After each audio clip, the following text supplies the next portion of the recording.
Steve Kerr. So fun to be back here in the United Center. And as you guys know, a lot of good stuff has happened in this building, especially in the 90s. The Chicago Bulls, where he won his ring. Google Michael Jordan and you can read all about it. So there was an amazing vibe in this building back in those days. And I feel that same winning spirit here tonight. So the last time I was in a packed basketball arena was in Paris, France.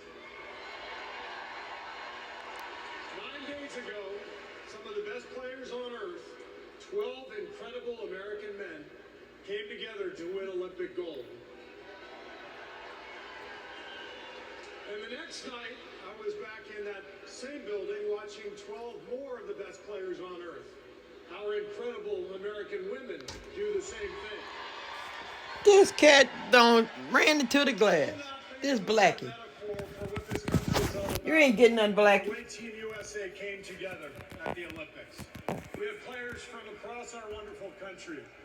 Players who have trained And he messing your thing. Get away from that. Trying to beat one another throughout their careers, joining forces to wear the red, white, and blue.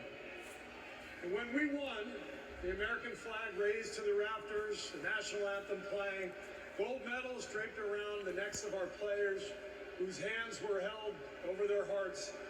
It was the proudest moment of my life.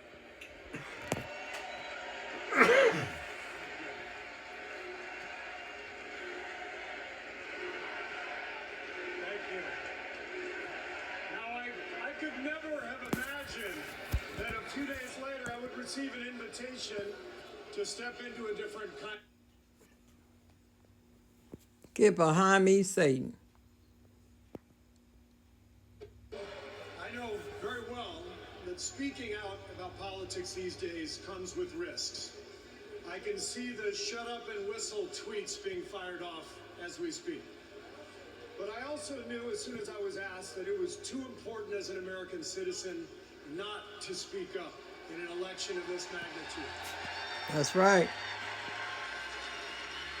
The reason I said yes to speaking here tonight is that as a coach and former player, as a husband, a son, a father, even a grandfather, and as an American, I believe in a certain kind of leadership. I believe that leaders must display dignity.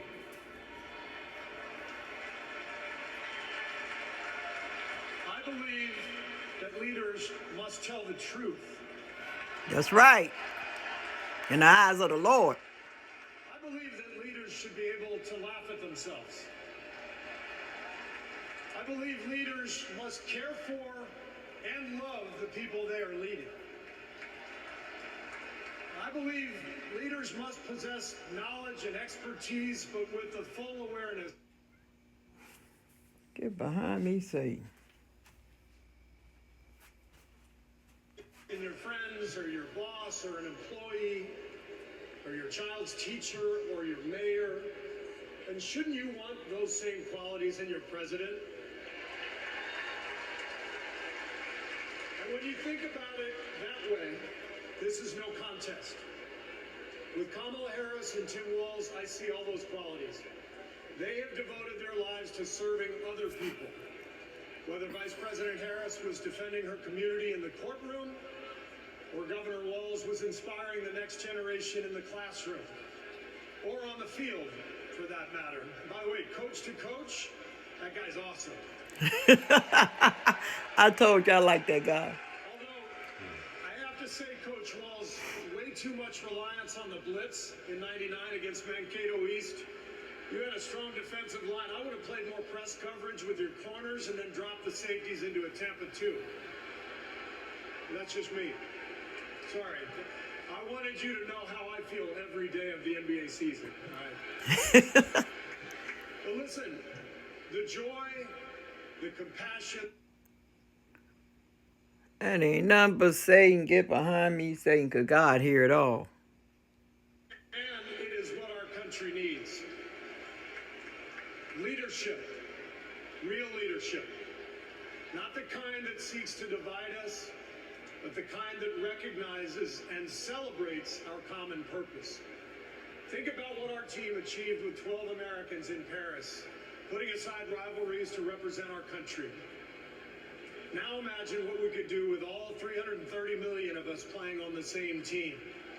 Yes. Not as Democrats, not as Republican as one. Libertarians, but as Americans who know the greatness of this nation doesn't come from any one of us, but from each of us doing our part to build a more perfect union. We all belong to God. That vision is what this campaign is all about. It's why I'm here tonight. And it's why I'll be getting out every day to help people get out and vote on November 5th and elect Kamala Harris and Tim Walz as the next president and vice president of the United States.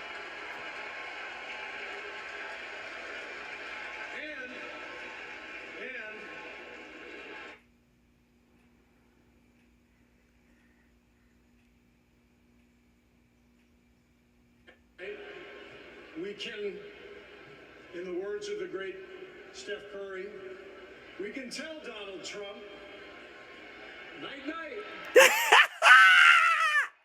That's right, because Steph Curry is the best of all time. Well said.